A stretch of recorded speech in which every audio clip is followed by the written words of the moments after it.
నుండి తల్లికి ప్రయాణం, అజాగ్రత్త నుండి ఆందోళనకు ప్రయాణం.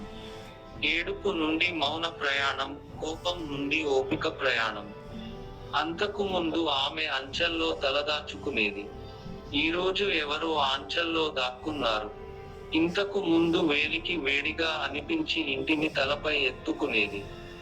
నేడు చేతులు కాలినా కూడా ఆమె వంట చేస్తుంది. ఇంతకు ముందు చిన్న చిన్న విషయాలకే ఏడ్చేది. ఈరోజు పెద్ద పెద్ద విషయాలు మనసులో దాగి ఉన్నాయి. ఇంతకు ముందు నేను నా సోదరులు మరియు స్నేహితులతో గొడవ పడేవాడిని. ఈరోజు నేను వారితో మాట్లాడటం కూడా మిస్ అవుతున్నాను. అమ్మా అమ్మా అంటూ ఇంటింటా ఆడుకునేది.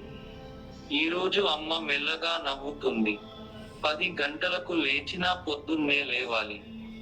ఈరోజు 7 గంటలకు నిద్ర లేచి కూడా ఆలస్యంగా నిద్రలేస్తుంది.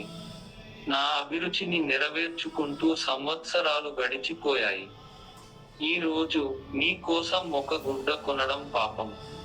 రోజంతా పూర్తి చేసిన తర్వాత కూడా ఆమె దానిని పెద్దదిగా చేసేది. ఇప్పుడు రోజంతా పనిచేసినా పని దొంగలు అంటారు. ఆమె కొన్నాళ్ళు చదువుకునేది. పరీక్ష కోసం వారు ఎలాంటి ప్రిపరేషన్ లేకుండా ప్రతిరోజు పరీక్ష ఇస్తారు.